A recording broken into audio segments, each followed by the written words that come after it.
Thank you. Welcome all to the discussion to day two of innovation. We will have today presentations made by two facilitators, Haaziq Kazi, who will be talking about structure innovation, and followed by Alexia Munoz, who is a pop youth mentor and will talk to us more about the activities that we will perform today. So, um, with that, I would like to invite Haaziq uh, to please take over and start with his presentation.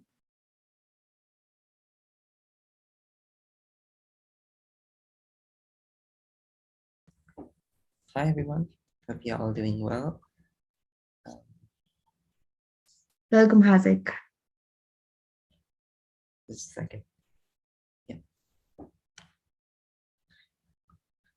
Hello, my name is Haaziq Kazi, and I want to highlight the key aspects of structural innovation, especially when designing a solution-based project. Namely, the points I want to cover are the cost of technology, feasibility, project methodology, prototyping, and environmental impact. Just a bit about me. I am the co-founder of the Ervis Foundation and inventor of Ervis the Ship, an intelligent ocean cleaner aimed towards cleaning the plastic from our oceans. So our first point is the cost of technology. So when you make anything at any scale, it has to be commercially feasible. You could have the greatest idea in the world, but it is important to make it financially feasible, or people just might not care too much about it. It's a cruel reality, yes, but that's just how it is. In the case of Airvis the ship, we looked at how we can make a return of investment of making the ship from collecting the waste with the main idea to sell the plastic collected or transform them back into the economic system, giving it some financial feasibility. There is also great financial potential in working in the field of sustainability in alignment with the SDGs, for example, and its different stakeholders, such as working with governments or intergovernmental bodies like the UN and different corporations around the world. The second point is feasibility.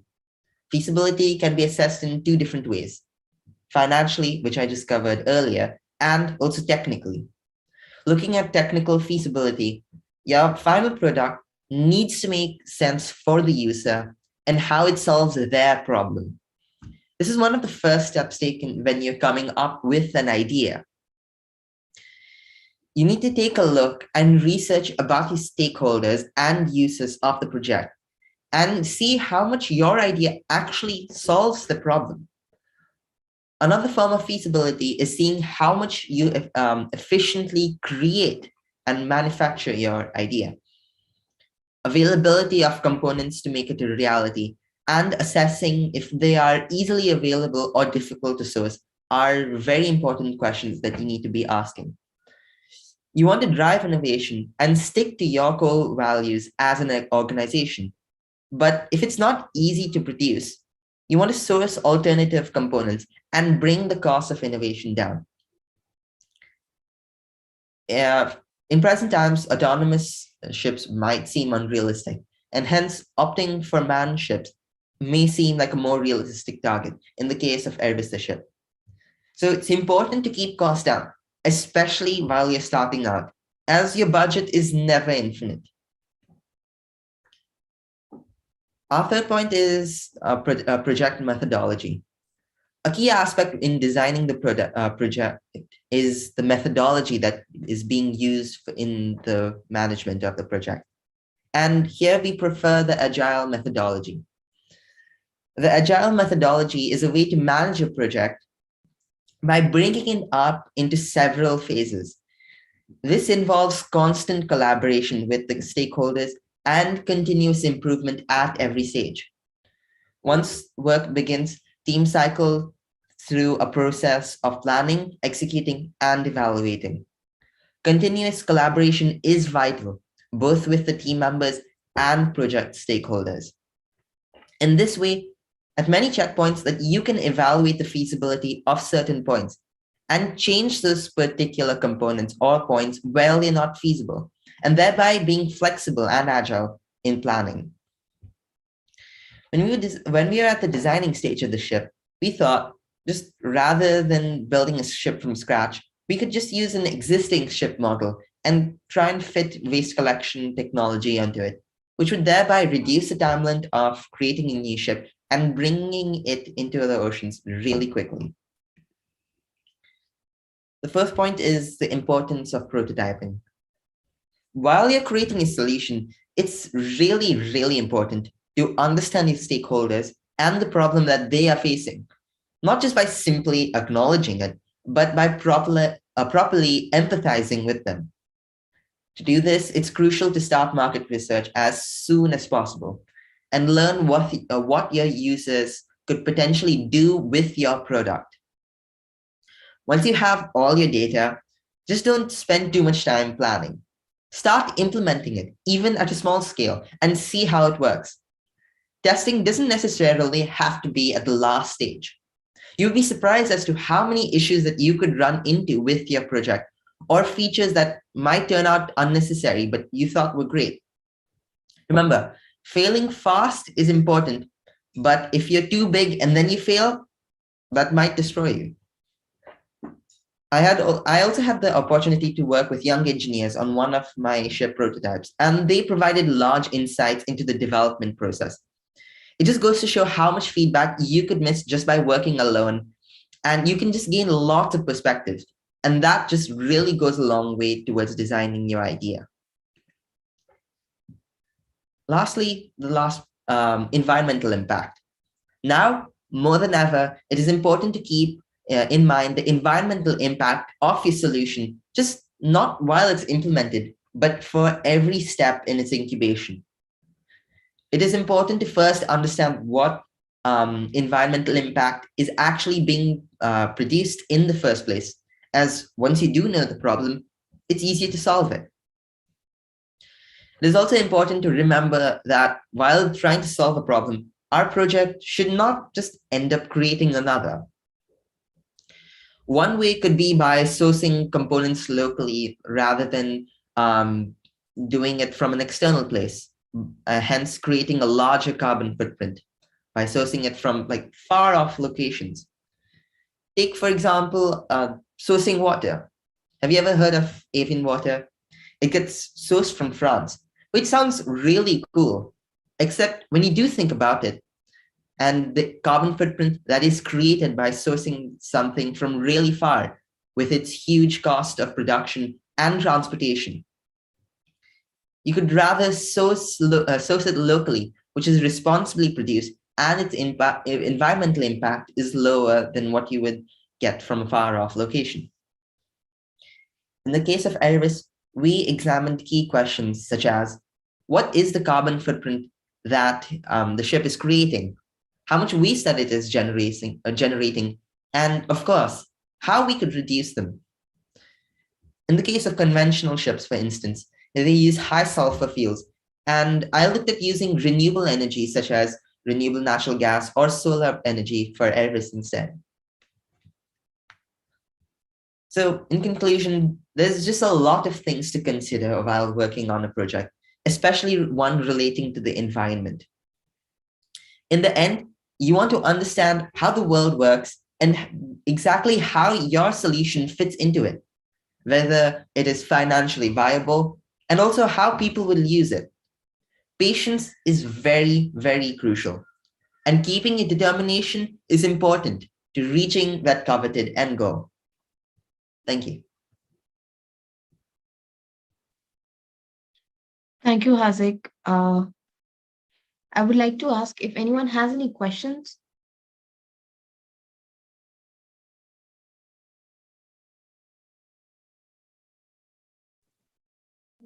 If I may ask something. Yeah. Yes, Ivan, go ahead. Thank you so much. So there's this tab that I have. Do you have already like some like people buying the different kinds of plastics that you are collecting, or it's just like all of it going to the same place? So in the case of ship, again, it's not already implemented yet. It is still in the prototyping stage and testing stages. But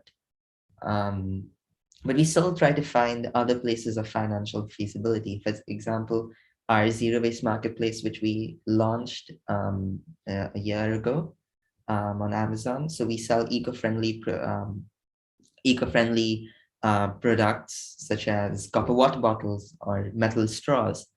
And that also provides some area of profit just to keep, not exactly profit, some area of financial income so that to keep the project going, and keep operations running. Because again, like lots of projects, they still run on money, right? And having money is really important to keep your projects going and keeping a team in place, especially, or having that extra budget to work on extra solutions or even improve another solution. So yeah, That's great, and it's a really great measure, that of yours, of getting income, because as you said, it's so important. And I don't know, I was thinking of I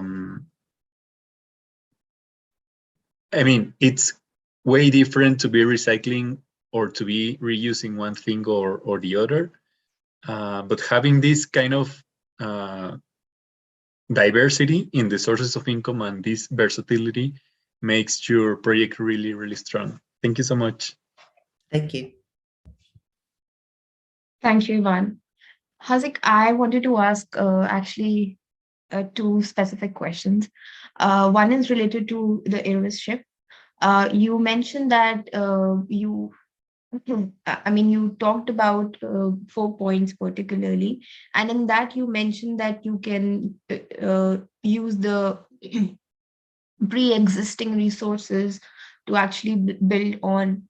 So, as you mentioned that your Airways ship is in the prototyping stage, so are you also using some old ships, the parts of old ships, to actually create the initial prototype, or you have just, I mean, you are planning to execute it? What is the stage? At what stage are you? Right. So we're still on a more of a testing stage. Oh, sorry. Testing stage of like the waste mechanism and actually how the ship could be implemented into the versions, and like efficiency and and things like that. So with prototyping, it is prototyping again. Like I mentioned, prototype can happen at like it can be a prototype can be like a very um like a very low cost effective thing, which is just barely just scrapped together, just the bare bones skeleton of the thing. Or a prototype could actually be an actual unit, for example, an actual unit of Airways ship actually going out into the oceans. So again, the prototype could happen at any stage. So for us, if we still at in sort of like in the middle stage, trying to create that prototype and trying to actually test how each mechanism of the ship would work. Okay. My second question is related to the ROAR difference app that you mentioned about in your presentation last week. So is that application functional? The ROR app. So Yes. yeah, the ROR app is also functional, but we are still working on creating further improving the app, and giving it much more versatility in the face of like bigger audiences, so that anyone can pick up the app and actually use it to reduce the plastic footprint, by adding much more features. So it's still, again, you keep on incrementing your amount, like incrementing on top of the project, and that thing never ends. So yeah. Okay, so as you specifically advocate related to plastics and creating more awareness about it. So with this app also you talk about the 4 R's: recycle, reuse, recover, and reduce, right? And I mean, is it? I mean, of course, it must be for plastic, right? Sorry, it'll be available for plastic. I didn't understand. Yeah. Sorry. So, I mean, will it be? I mean, will it be only talking about how to use these 4 R's to reduce your plastic footprint, or it tells you in a day to day life what all it tells you in a day to day life what all practices you need to adapt to actually cater the 4 R's. Um, so you're asking like how the thing works and how it exactly like helps Can people. I Yeah. can I answer that in on Haaziq's behalf? Uh, Sure. Please go ahead. Yeah, so just to introduce, I am Priyanka and I work with Haaziq in the Airways Foundation.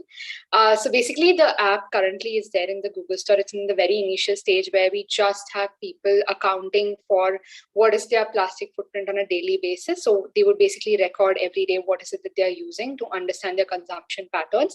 That's just the phase one that we have just introduced, but we plan in the phase two to also introduce one aspect that we plan to introduce, like you said, is to offer solutions, like what is the alternatives that they can use, link them to any of the local stores that are available that offer zero waste alternatives.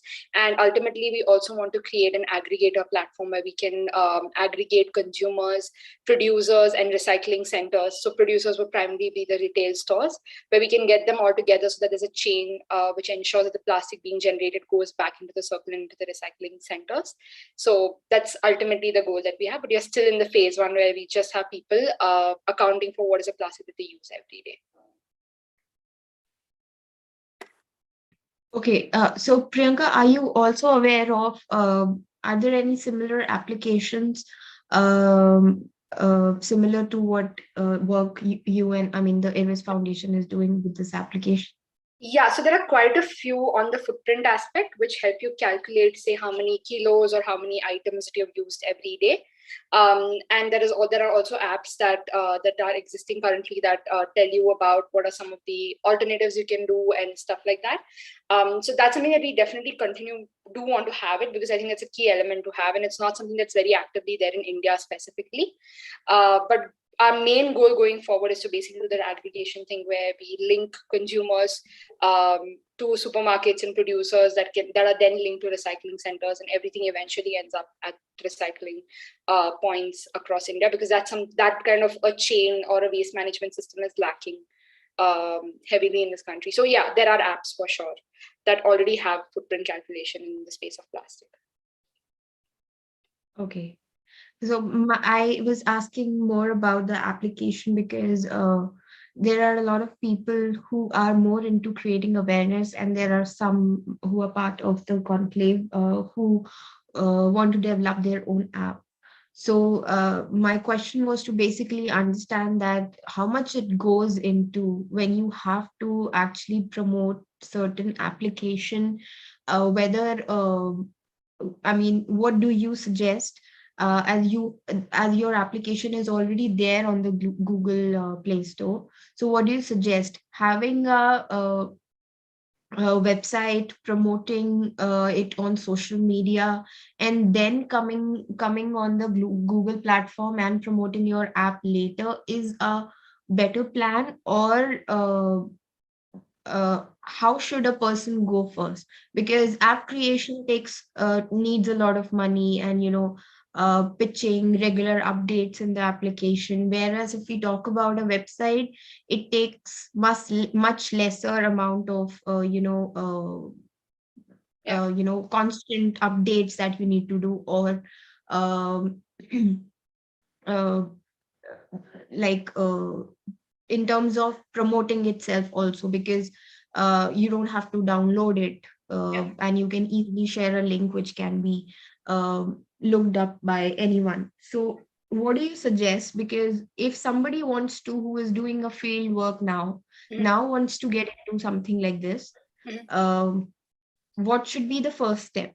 Should they directly go into creating an app and then do the promotion by creating a website, or a website is a better option to go and then switching into application and other modes? Yeah. I think you want to answer that, Haaziq?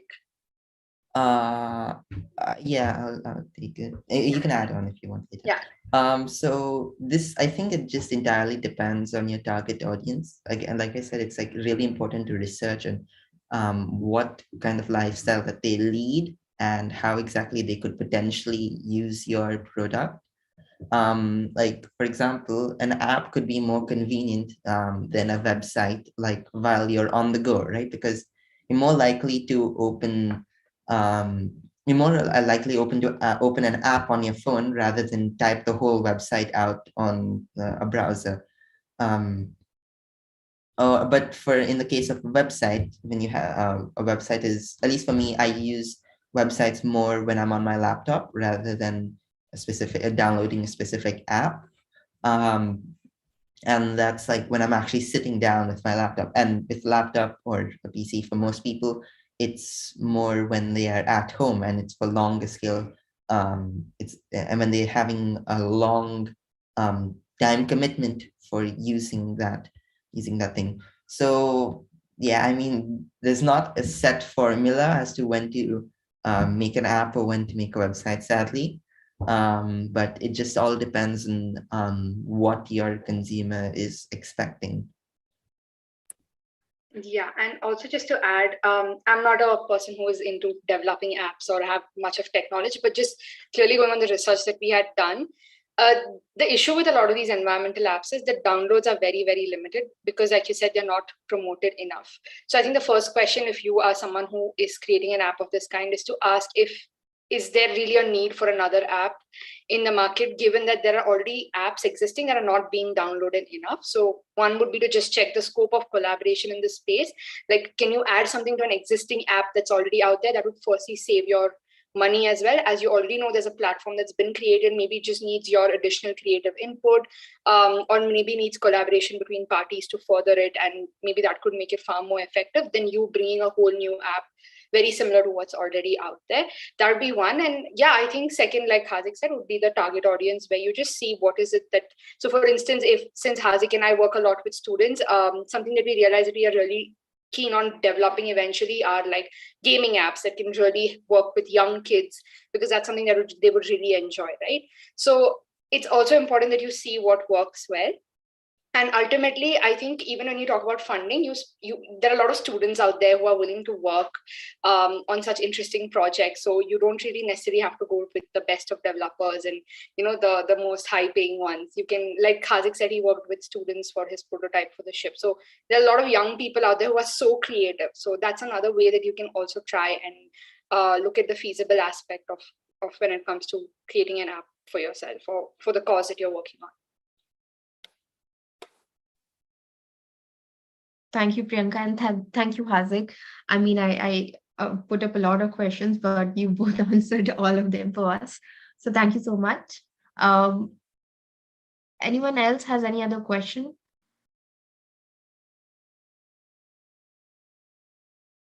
About the shape, about the application, or the work that Haaziq and Priyanka are doing with Irvis Foundation?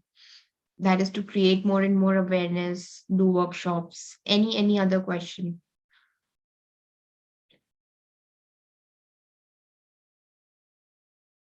Okay. I think we don't have any other questions. So we would now like to go on to our next activity, which is with Alexia Munoz. Hi, Alexia. Hello, everyone. I'd like to present. Okay. Yeah. Kumal, can you allow Alexia to present, please?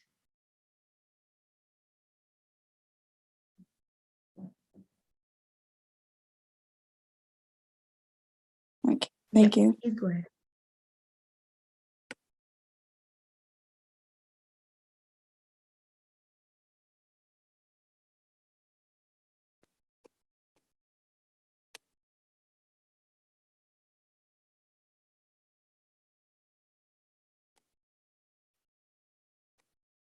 Well, I have prepared a small presentation about some tips that would be very helpful to take action from your laptop. And as we all know, we are in a climate and environmental crisis, and sustainable and responsible consumption is one of its main drivers of change. This is why I will tell you a little about some action that we can take. There are some search engines that take action on climate change, such as ClickKoala, which is a new search engine for sustainable and ethical products with the environmental and living beings. What is really interesting about ClickKoala is that its search engine they are based on products that are reliable, ecological certificates and seals. And then we have the most famous of all, which is Ecosia, and it's an internet search engine on par with the best, which prioritizes the environment, and it uses renewable energy for its operation with solar plants, and also donates a considerable part of its profits from sponsored links to protect the rainforest. It is estimated that with each search carried out in Ecosia, you can save 2 square meters of jungle. Plus, it ensures the privacy of its users by encrypting pages and keeping users' information away from advertisers. We have also Lilo, is a friends-based search engine in which both social and environmental projects are financed for free thanks to user searchers. They donate more than 50% of advertising revenue. In addition, Lilo guarantees the privacy of its users since they don't save data or sell the data to third parties. And we have Ocean Hero. It describes itself as the search engine that saves oceans. Their goal is to keep plastics out of the oceans and fight the ocean pollution. Advertisers pay them every time you click on their ads, and this allows them to pay for ocean-bound plastic collection on average of 17 tabs. They can pay one person to return the equivalent of a plastic bottle, and they have partnered with organizations with collection hubs in Indonesia, Haiti, and the Philippines, where collectors can hand plastic for money, school institution, or sanitation. And we are not very aware of it, but also an email has an ecological cost. For each email story in our mail, 10 grams of carbon dioxide are generated per year.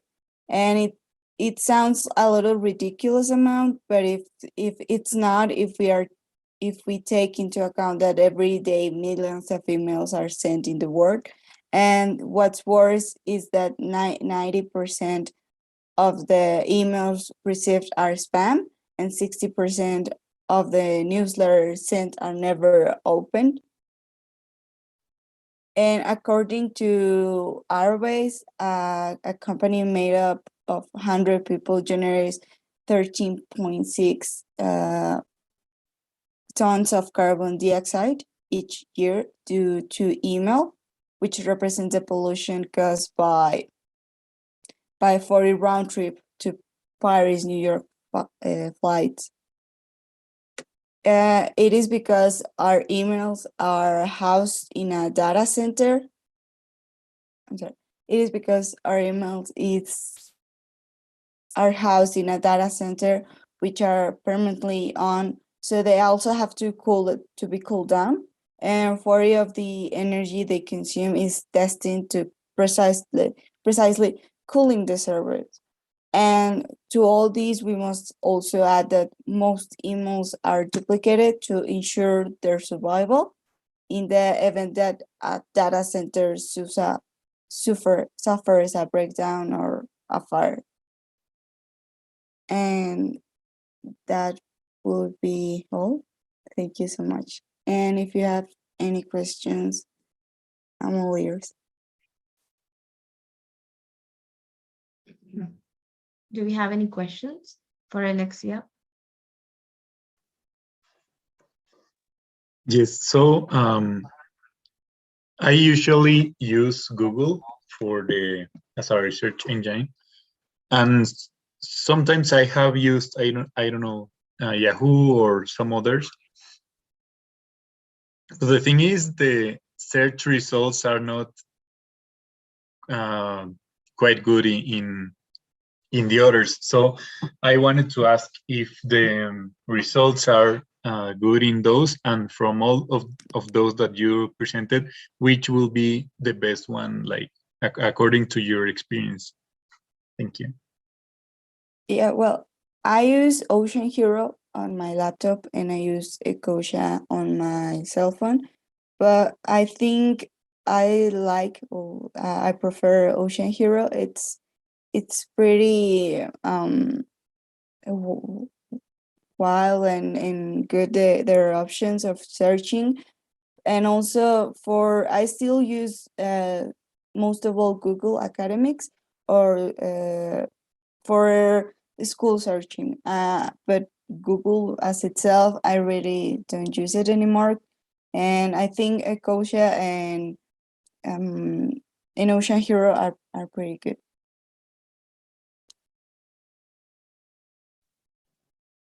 Thank you so much. So Thank I you. had an input. So at the CFR team, we use this browser called Brave, and it essentially blocks ads. And ads are also ads also contribute to digital pollution a lot, because you need the ads download to your system and they play it and things like that. So we started using this browser recently, and it tells us how much MB we've saved, and then we can use that to equate how much footprint has been avoided. That's awesome. What's its name again? It's called Brave. Okay. Thank you so much. I'll add it.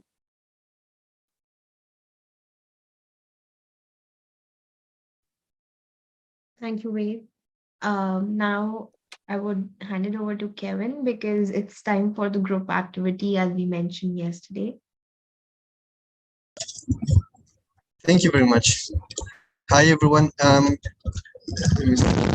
Have sharing permission, please.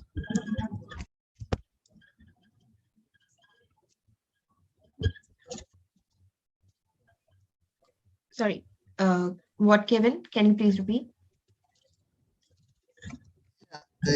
Can you allow me to share, please? Yeah, sure. You can please go ahead. Thank you.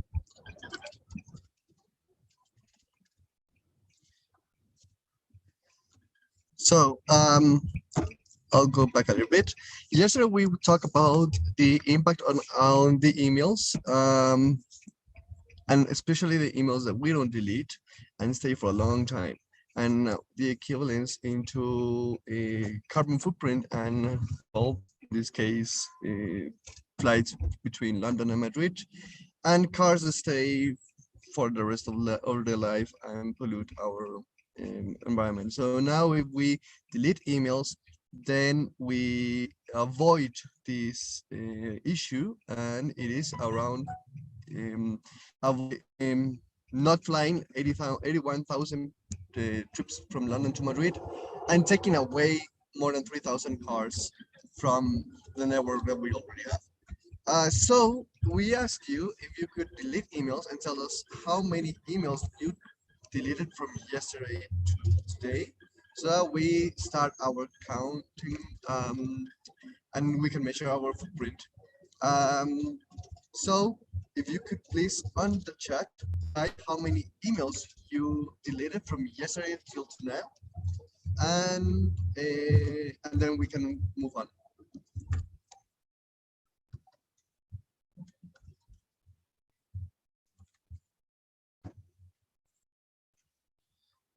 So Okay.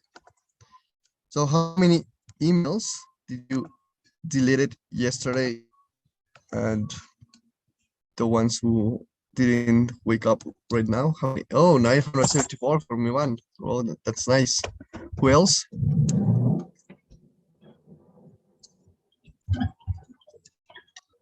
Wow, Priyanka, 200. Wow, Mira, wow. That's really nice. More than 1,000. 95. Okay. I don't know if I'm pronouncing correctly. DA 100. Okay. For me as well, 100. So I will type it. Great. So now we can measure it. How many emails everyone from each person, and together as Pokemon, how many emails we deleted, and now what's our impact, positive impact about deleting these emails. Shriya 100. So now that we know this information, we are going to split into two groups in order to discuss this.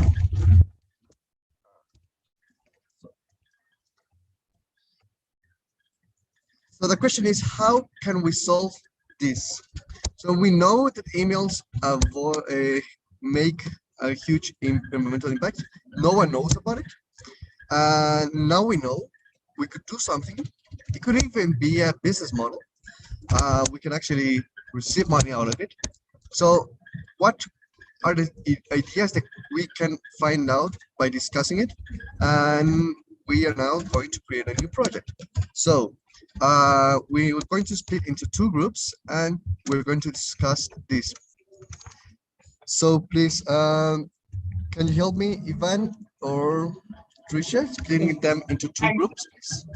I'll help you, but I just wanted to ask all the participants, is the activity clear to them?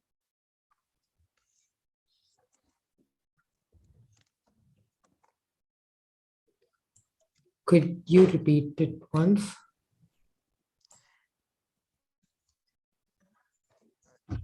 Yes, of course. So we're going to discuss. Now we know that we make a really big impact by having emails on saved on our emails. So if we delete them, we actually make a positive impact. So the idea is to discuss what can we do with this information. We need to define steps. So now we know, let's say, for example, if we decide to make an app. So we know now that by deleting emails, we can make a positive impact, and now we can develop an app. So everyone can type how many emails per day they deleted, and now we can actually measure. That's an idea, but there's a lot of ideas that we actually do, and it could be even more efficient, because probably each person typing each day how many emails they deleted is not that efficient. So what are the we can actually come from to a project with this information. So which are the next steps? You need to define the next steps in order to complete a project. So now we have this information. What can we do in order to make everyone know that by deleting emails, we make a positive impact, and actually do delete emails in order to make this positive impact? So this is the idea. Is it clear for you? I'll repeat it once again. So the thing is, now you all know in the chat, there are numbers of emails deleted by most of us. What you have to do is you will be added in two different breakout rooms as groups, and you have to discuss that how you can make use of this information, that this is the way that you can actually, decrease the number of carbon footprints that you are creating. So what can you do with this piece of information? Can you convert it into a project? What next steps you can do with this piece of information is what you have to discuss. You can create a project. It can be related to creating awareness. It can be related to, actually making people help them to actually understand how they can reduce it, when to reduce it, the different kinds of platforms available. Uh, so how you can use this piece of information to create something which is useful for others. So this is the basic project, activity that you have to do in the groups. So now I'll distribute everybody into different groups, and then we'll go from there for next 5 minutes, if that is fine, or 10 minutes. You can take 10 minutes to discuss among yourselves and then come back to main room and tell us what have you discussed. Is that fine?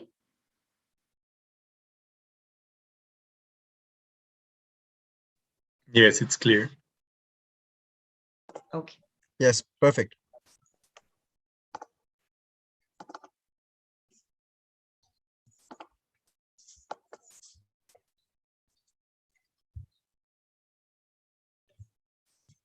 So you have been invited to join the groups. You can quickly go into the room and join and be there.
In the remote village of Kambur in Madurai district, Mothalakshmi's typical day begins at the Kalakatti Urani, or the pond near her house. Piped water supply has not made it to her village yet, but she has access to water literally on her doorstep. என்ன முடியாது, நாங்கள் எல்லாமே எங்களுக்கு இந்த தண்ணி தான். குளிக்க துவைக்க எல்லாத்துக்குமே மாடு எல்லாத்துக்குமே எங்களுக்கு இந்த தண்ணி தான். ஊருக்குள்ள வரும் பைப்பு தண்ணி கலப்படம். இது கலப்படம் கிடையாது, நல்லது. Pastoralist Muthalakshmi is decidedly proud of this beautiful little pond that the locals safeguard as their own. வெளியாள் தெரியாதவங்களும் இறங்க விட மாட்டாங்க. ரெண்டாவது எச்சிது போகக்கூடாது, கையால் கழுவக்கூடாது, நாய் நரி எதுவும் போகக்கூடாது, ஆடு மாடு போகக்கூடாது.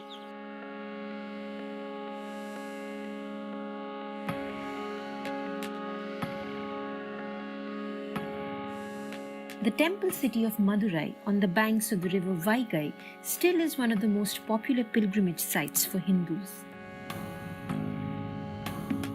Across the Pamba river basin near the city, As we visit different water bodies, it is clear that the relationship people here share with water is sacred and personal.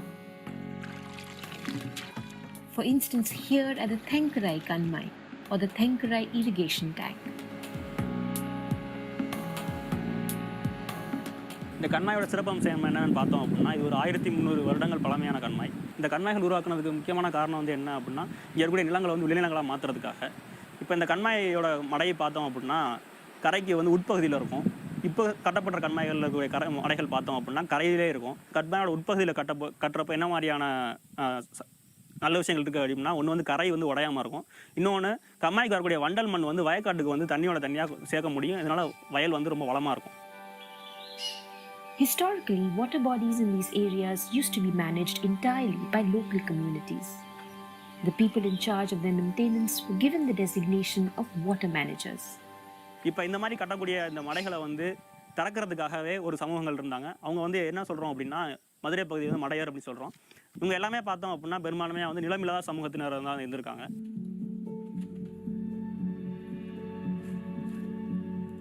Despite being landless laborers, water managers enjoyed complete control of these water bodies, even deciding who gets how much water and when. Moreover, this was no ordinary job. முக்கியமாக பார்த்தோம் அப்படின்னா வெள்ள காலங்களில் கண்மாயில் அதிகமான தண்ணி இருக்கக்கூடிய சமயங்களில் பார்த்தோம் அப்படின்னா அவங்க கரையிலேருந்து நீந்தி போய் உள்ளே வந்து மூச்சை பிடிச்சி கல்லை வந்து திறக்கணும். அப்போ கல் திறந்தால் தான் வந்து தண்ணி அது வழியாக போய் வயக்காட்டுக்கு போய் சேரும். இந்த மாதிரி போகிற சமயங்கள் என்ன ஆகும் அப்படின்னா, சில சமயங்களில் சுழல் ஏற்பட்டு அந்த திறக்க போகிறவங்களும் உள்ளே சிக்கிக்கக்கூடிய வாய்ப்புகள் இருக்குது. இந்த கஷ்டமான காலங்களில் வந்து மடையை திறக்க போகிறதுக்கு முன்னாடியே அவங்களுக்கான இறுதி சடங்கை செஞ்சு அதுக்கப்புறம் அவங்கள வந்து திறக்கிறதுக்கு அனுப்புனதா வந்து நிறையா தொன்மங்கள் இருக்குது.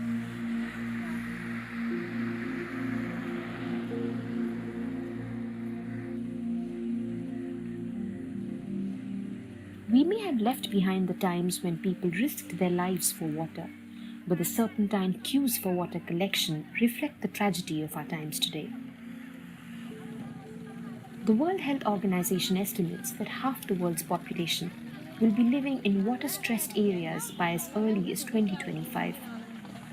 Close home in India, as of today, nearly 600 million people face water stress, while 3/4 of India's villages have no access to piped potable water. This puts the onus on local water bodies to cater to the needs of the community.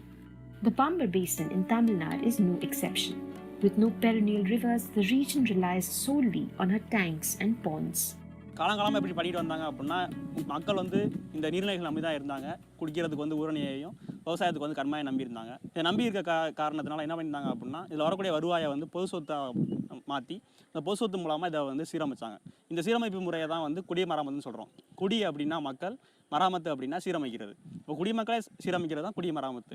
ஆனால் காலப்போக்கில் வந்து அரசாங்கம் அதை கைப்பற்றதுனால மக்களுக்கு வந்து அது பற்றியான அறிவு வந்து இல்லாமல் போயிடுச்சு. கொஞ்சம் கொஞ்சமாக அடுத்தது தலைமுறைகளுக்கு இதை பாதுகாக்கணும், இதை ஏன் பாதுகாக்கணும், இது எப்படி பாதுகாக்கிறது, எப்படி சீரமைக்கிறது, இதை பற்றியான எந்த அறிவுமே இல்லாமல் போயிடுச்சு. This is where Dhan Foundation, an NGO based out of Madurai, has stepped in.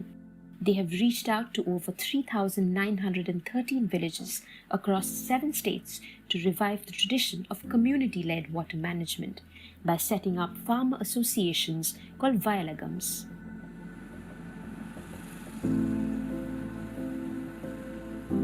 Veteran farmer Lakshmi Kanthan tells us how in the mid-90s he had got drawn to the concept. நான் காட்டுக்கு நடந்து போகும்போது அப்போ கேசம்பட்டி பக்கத்தில் பிடாரி வளம்னு ஒரு கண்மா அங்கே வேலை நடந்துக்கிட்டு இருந்துச்சு. நான் நின்று 1 மணி நேரத்துக்கு மேலே போகிற வேலையை விட்டுட்டு கூட நின்று பார்த்தேன்.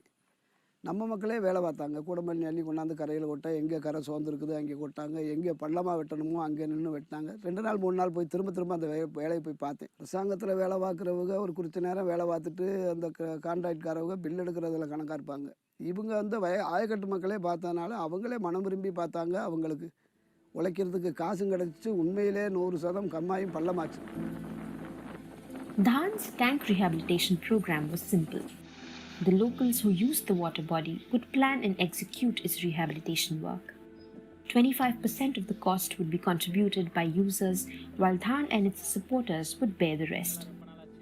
Over the last 3 decades, Vayalagams or farmer associations have restored nearly 1,172 defunct tanks in Pambar region.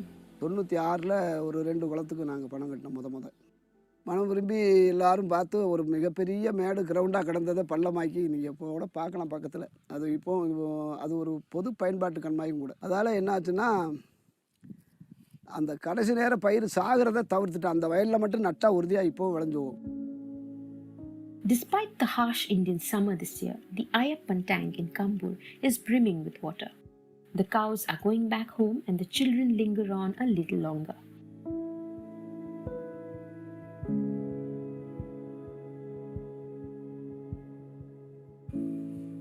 The farmers in the region tell us how, in the not-so-distant past, their tank was in fact in shambles, till they decided to take charge. நம்ம முன்னாடி அப்பா அவங்க காலத்தில் வந்து அம்மா மேம்படுத்தாமல் அப்படியே மேடும் இதுமா தண்ணி வந்தோடனே ஒரு குறிப்பிட்ட அளவு தான் தண்ணி பிடிக்கும். அது அப்படியே வந்து அதிகம் வந்தாலும் கீழே போயிடும் மறுகாலியாக. அதனால் இப்படி வந்து பற்றாக்குறையாக வந்துடும். நெல் விளையிறதுக்கு பார்த்திங்கன்னா தண்ணி வந்து பாதியிலே வந்து மழை பெய்யலைன்னா அப்புறம் அறுவடை பண்ண முடியாது, சாவியாக தான் போகும். அதை வந்து சரி பண்ணலாம்னு அது மாதிரி பார்த்திங்கன்னா இப்போ டவுல் மடங்காக தண்ணி பிடிக்குது. நமக்கு வந்து அந்த தேவையான அளவு தண்ணி பிடிச்சிருந்தோடனே நமக்கு தேவையான அளவு தண்ணி பாய்ச்சி இந்த மிச்சமே இருக்குது. தண்ணி மிச்சம் அடுத்து கூட விவசாயம் பண்ணுற அளவுக்கு நமக்கு தண்ணி அதில் இருக்குது.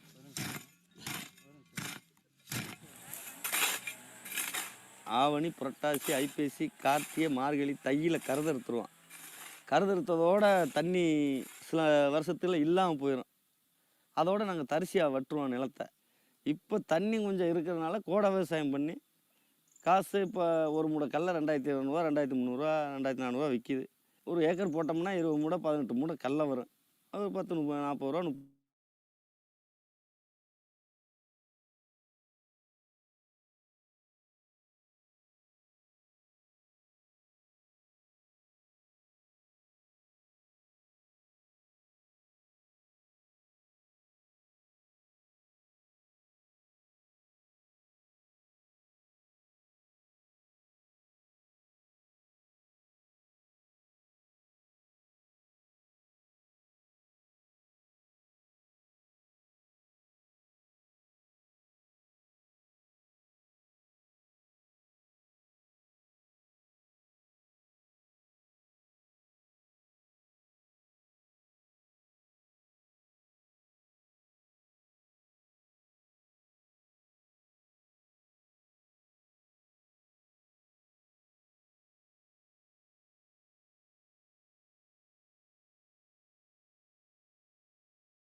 Hi everyone. Hi, Kevin. So I now, hope the time. we need to discuss the ideas you had for as a project regarding this idea or this issue about deleting emails. So group 1, can you tell us your first your idea you had, please? Is that our group? Group 5, and which is group 2? No, I think it was Bhavya. Kevin, Yeah, you were in Abhijah was in group 1.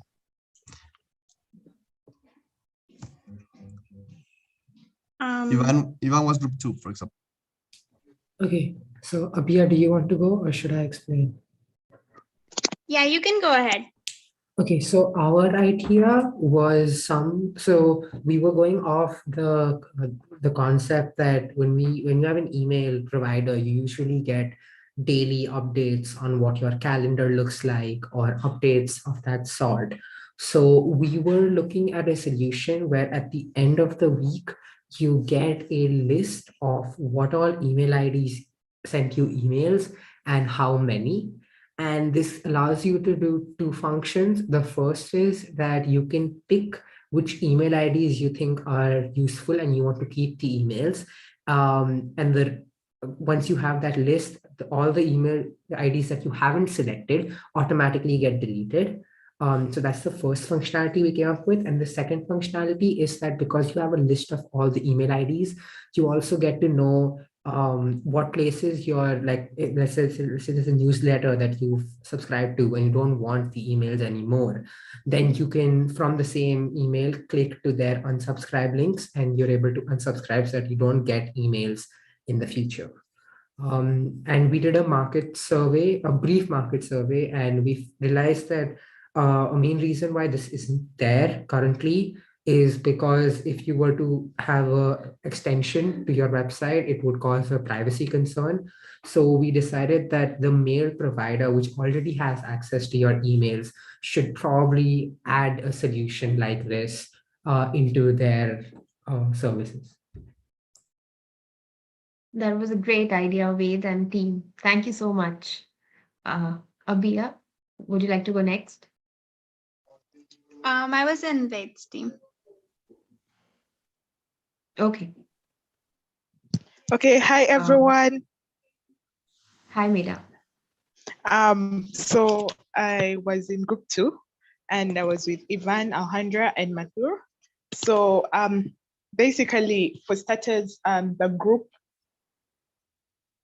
realized that we just go to learn. Okay, for example, I and Ivan and even Alejandra and Mathur, we just go to learn the information during the program as the Tech Conclave, and realized that we had it in thought, how many more do not know about this?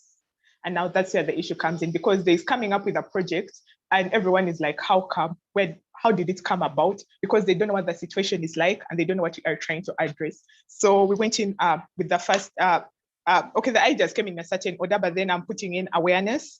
I wanted to create awareness, and with awareness, it can be done all over. It can be done via social media. It can be done with other environmental related organizations. It can be done with other associations. And we also targeted schools because if we are to look at the target audience, in most cases, these are youth who are receiving task-stroke assignments via email, and then also the working team that continuously keep using emails for communication. So how exactly are we going to enable them follow up the deleting of the emails and all? So we had the idea of looking at the major server of the institution, because we had, okay, the ideas that came in is ask the servers to make a new approach of deleting emails that haven't been marked. So for example, Gmail is able to cite out emails that ain't important to the individual and delete them probably after a given period.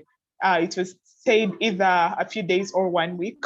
Yeah, and then make an app that would be linked into Gmail that would be sold to other companies. Would make an app that would link to most of these server companies so that they are able to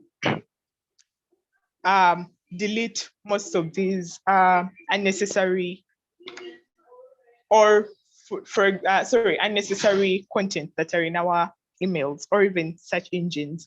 And then having a calculator to enable different personalities identify the number of emails they've been able to delete, and probably someone will feel encouraged, because it's a move we are all taking. And once you get to know the milestone you've taken, for example, maybe I've deleted 10,000 Gmails. When you look at that, you're like, okay, I think I have to continue, because you feel the impact you are bringing on board. Then for example, schools that do not that use specific rooms to do this, to use have access to internet or access to Gmail. One of us stated that would probably work hand in hand with, for example, the different clubs. If a school has the environment and computer club or ICT club, in this case, it's the ICT club, environment club, to introduce the IJA to the ICT club, so that they're able to ensure that all the computers, all the desktops within the rooms are connected to one server. So it's up to the teacher to realize that he needs to be able to analyze all these things using the introduced app or the approach that the servers have taken up to address the issues of deleting the emails. And here we're able to take on the statistics that the institution has been able to delete the email addresses, so that at the end of the day, if they can have some kind of recognition because the statistics are taken in online and computerized, then that would be quite encouraging. Yeah, that's from group 2. Thank you very much, Mira. Well, and Ivana, Alejandro, great project, great idea. I think we can focus what the idea is technological solution, but also like somehow like academic solution, but it's not academic. But we can actually tell everyone what's the issue and how we can solve it. So getting these two ideas, we can actually come with a new idea eventually in order to join those. The app that is linked to Gmail and immediately deletes it, and how we can connect it with the institutions in order to make this like a challenge so that they can delete more and then they have a prize. But also getting it in their own, make it easy to delete emails by reminding them of you can delete these ones that you are not using, but also unsubscribing easily to the newsletters. So we can actually do this all together. Obviously, we need to make some steps. So the idea is that during the POP conclave in the next weeks, we can actually come up with a really good solution by defining the steps and using all the tools that we're going to learn during the POP conclave. But also, we need to continue to deleting our emails in order to measure our impact through the POP conclave. So please continue with it. Let's see who deletes more on next week.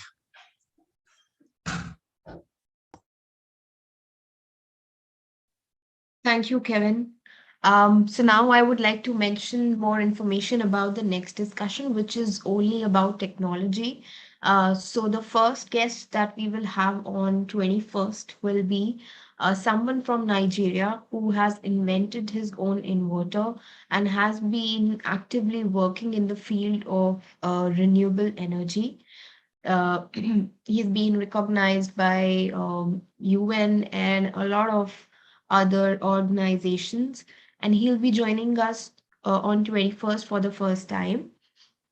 The second person who will be joining us will be Federico, who will tell us about EV, electronic vehicles, that how he has been, installing electronic engines into the old models and creating EV new, basically like you fit a CNG into an existing engine. He has been replacing the existing engine with the EV engine, so which is a great technology, and I'm sure you will learn a lot from both of them in the next session, which is on 21st. So I hope to see you all on 21st now. And like Kevin mentioned, our goal is to take this activity further one by one. So with each conclave, whatever you learn is what we are trying to, help you understand that how the learnings from each discussions can help you build up your existing projects by starting something or, discussing something together during the conclaves and using them as part of the projects. So we'll also get some real life situations in further discussions, to which we'll have to find out situation as we did today. So hope to see you all on 21st. Till then, bye-bye.